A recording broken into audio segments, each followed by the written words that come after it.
This podcast explores real cases involving violence, loss, and the darker side of human nature. Some details may be confronting. Listener discretion is strongly advised.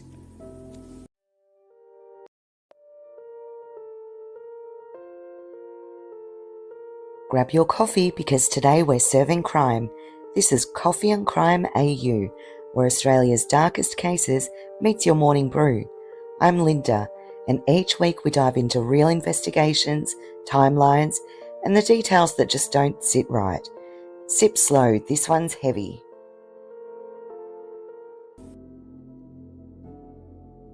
Some nights don't pass. They move forward with everything else. They don't settle into memory the way ordinary nights do. Filed away, softened, reshaped by time until they lose their edge. Some nights stay exactly where they are, intact, unchanged, waiting. Albury didn't feel different that night. There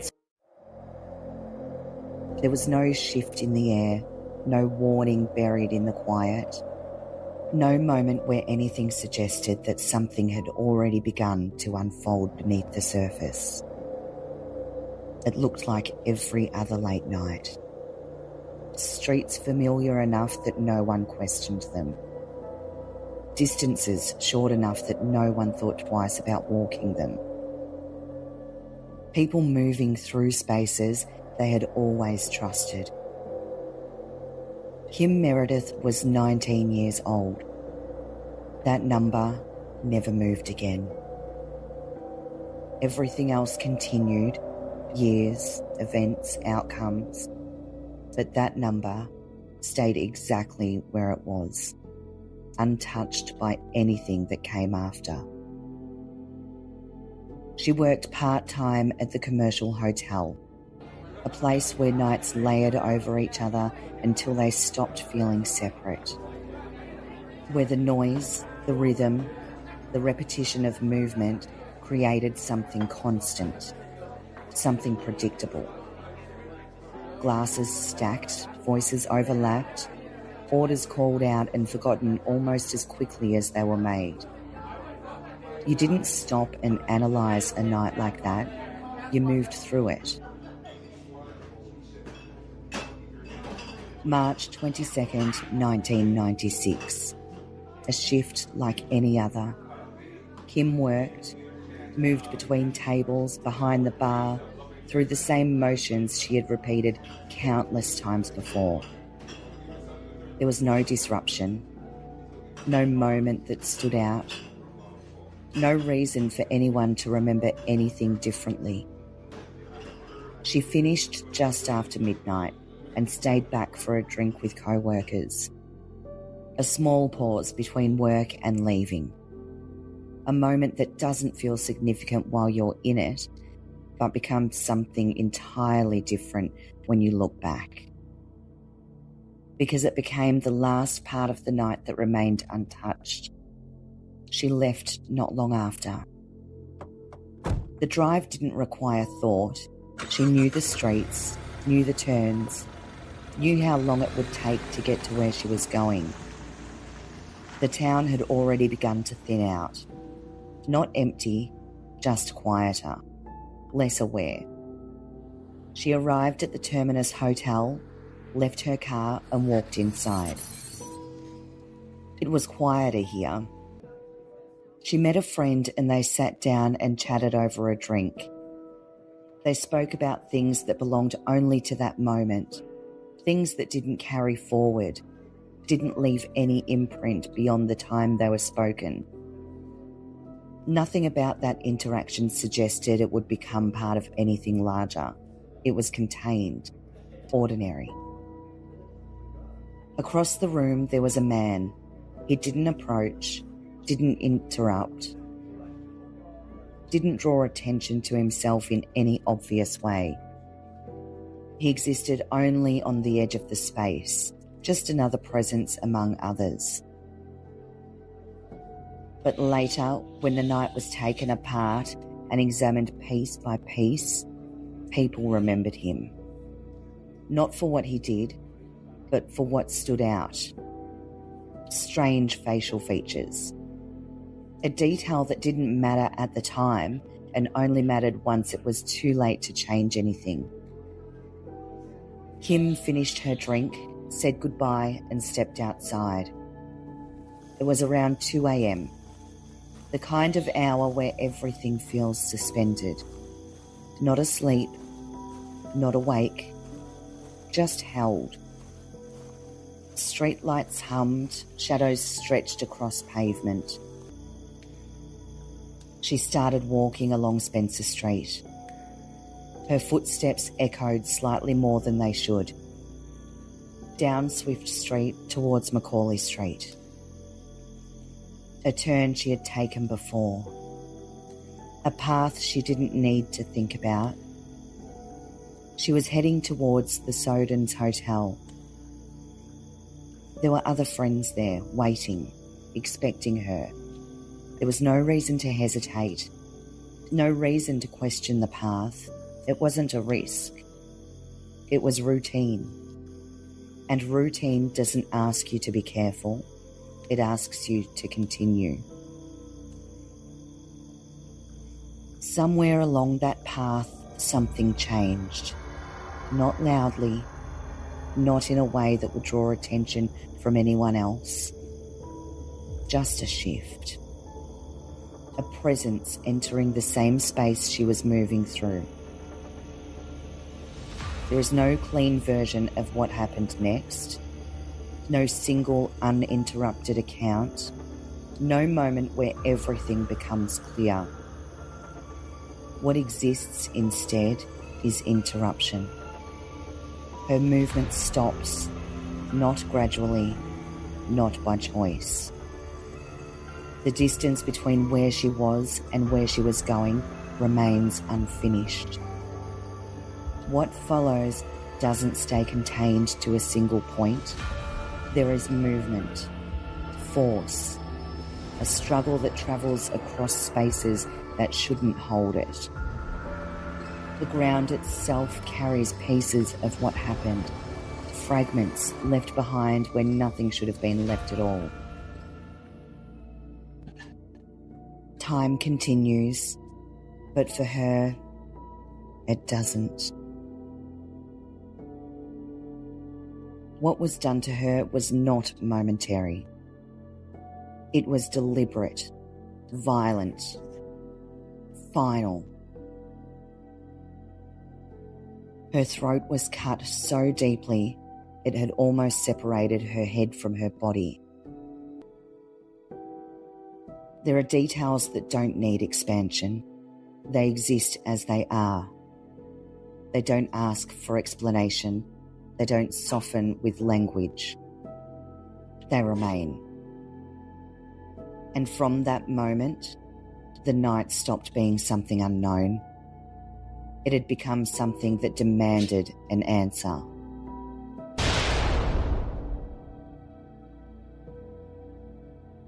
Morning arrives the way it always does, without awareness, without recognition of what has already happened. People wake up, move through routines, step into a day that doesn't yet know what the night has taken. Behind a business on Swift Street, Kim is found. There's something about cases like this. The more you hear, the harder it is to look away. Because this isn't just content. It's real people, real stories. And most of the time, they fade.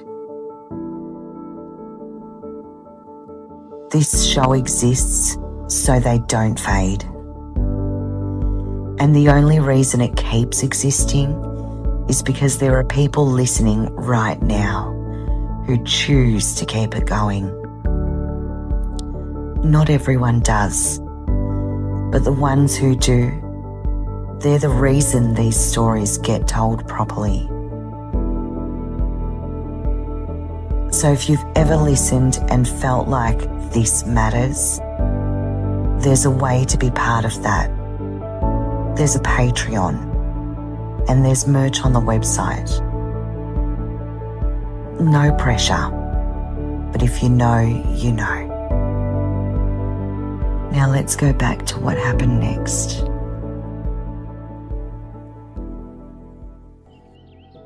A security guard makes the discovery and the night gives itself up. The scene is not still. Blood across concrete in a swirled pattern. A trail that extends beyond where it should have ended. Drag marks. She is found without clothing apart from a pair of socks. There is no ambiguity, only the absence of it. Not far from the scene, a video store card is found. A small detail that any other time would go unnoticed. But this is different. It carries her name, Kim Meredith. And once her name is known, everything begins moving backward into the night. The police locate her address and head to her house. Her father, Bob, answers the door and police are standing there. They ask if Kim lives here. Bob responds that yes, she does, but she didn't come home last night. They ask for a recent photo and he goes to Kim's bedroom and brings one back. A recent birthday. A moment that belongs to a different version of time. The police officers all look at it, each confirming with a slight nod. They already know. They tell Bob the terrible news, and now the night has entered the house. There is no way to deliver news like that gently. It lands the same way every time. Bob now has to tell his wife June that her daughter has been murdered. And while it spreads through the family, the investigation closes in. Detective Rob Kennedy begins reconstructing the night. Commercial Hotel, Terminus Hotel, Spencer Street, Swift Street. Each location tightening the space. Each movement removing possibility. 3 men from Melbourne hear the news. They had been at the Terminus Hotel that night, and they remember a man, a strange face. But more than that, they remember seeing him run, leaving the hotel, moving toward the direction where Kim would later be found. That memory doesn't exist until it was needed. But once it surfaced, it stayed. They immediately contact police to tell them what they had seen, and the police now have their first lead. They already know who the description points to. Graham Males. He's already known to them, and now he is inside the same timeline. Police follow that lead to Forbes, where Males has now gone. He is staying with his aunt. They knock on the door and she lets them in. Police explain to her that they are investigating a murder. She cooperates. Police ask for his clothing that he came home in, and she hands them over. Blood-stained clothing. Police also seize shoes, knives, and a watch. It was noted that Kim's watch was missing. Everything was taken and tested. Then another detail surfaces. a taxi driver, a bank card, and a man trying to use it. The taxi driver notices something isn't right, a hesitation, a difficulty. He steps in and tries to help. The card fails twice. He tells the man to try again the next day, but that moment places someone in possession of her belongings after she is gone.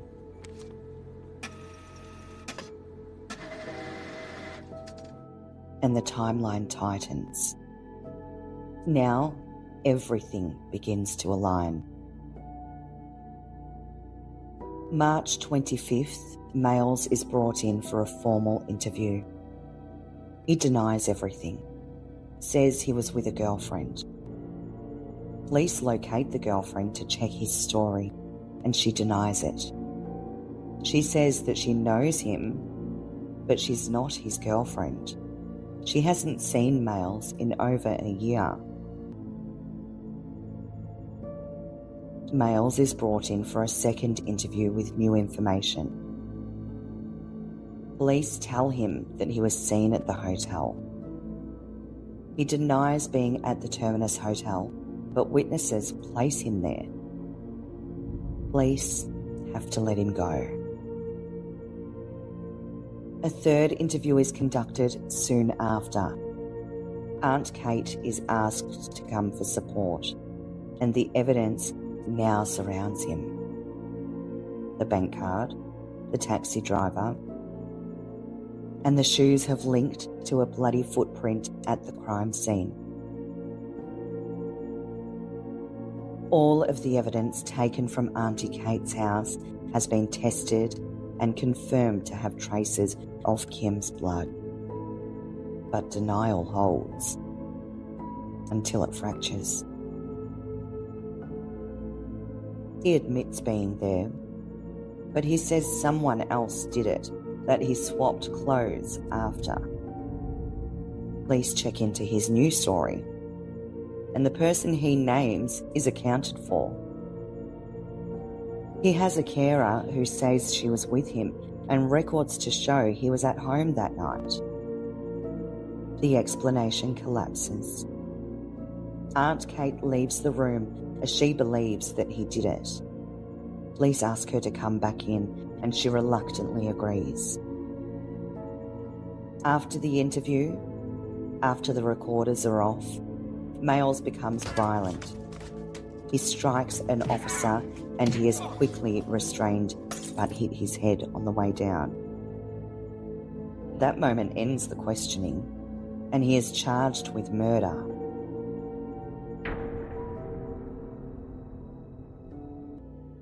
Kim's funeral is held. The church is overflowing, people spilling into the street. Then a rally. It draws over 2,000 people, not just in grief, but fear. Because what happened did not stay contained. It moved outward into how people see the night. The case moves into court, but it does not settle. It stretches. Males causes a scene when he is taken into the courtroom and throughout the proceedings. Outbursts, interruptions. His defence argue about whether he can stand trial. Time passes until the trial cannot be delayed any further. 1999, the trial begins. Everything is laid out. The pub, the street, the witnesses, the running man, the credit card, clothing, the blood, the shoes, the timeline. All of it closing in. On September 10th, 1999, Males is found guilty. He is sentenced to a limited term of 25 years. But the night does not release. Appeals follow, questions about fitness to plea. At one stage, he is found unfit and he is transferred into the mental health system. Then, a different hearing, a different structure, the same conclusion. He is now found responsible and fit to plea. In 2003, Mayles is returned to prison. Years pass. And then, in 2015, just 12 years later, he is released under supervision. However, while under supervision, Graham Mayles disappeared. He was missing long enough for concern to spread, for the possibility, however controlled, to settle in again. A man already responsible for one life lost, unaccounted for. But it didn't last. He was found at a home in Orange, alive, contained, and returned. And just like that, the breach closed. But for those who remembered what he had done, even that short absence was enough to reopen something that had never fully healed. For Kim's family, nothing resolves. It only changes form. Her memorial sits behind the courthouse under a tree. Quiet, still, unchanged. People stop there, not because they are told to, but because something in them recognises what remains. Kim Meredith was 19. That does not move. Everything else does. Years pass, people leave, systems close.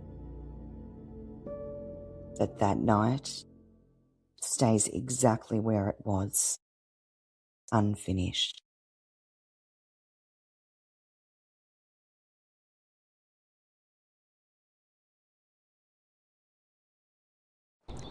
If you feel that weight, there are ways to support the show. Patreon, merch, and spreading awareness. No pressure, but for every listener who carries these stories, ensures they do not disappear. Until next time, stay aware and never look away.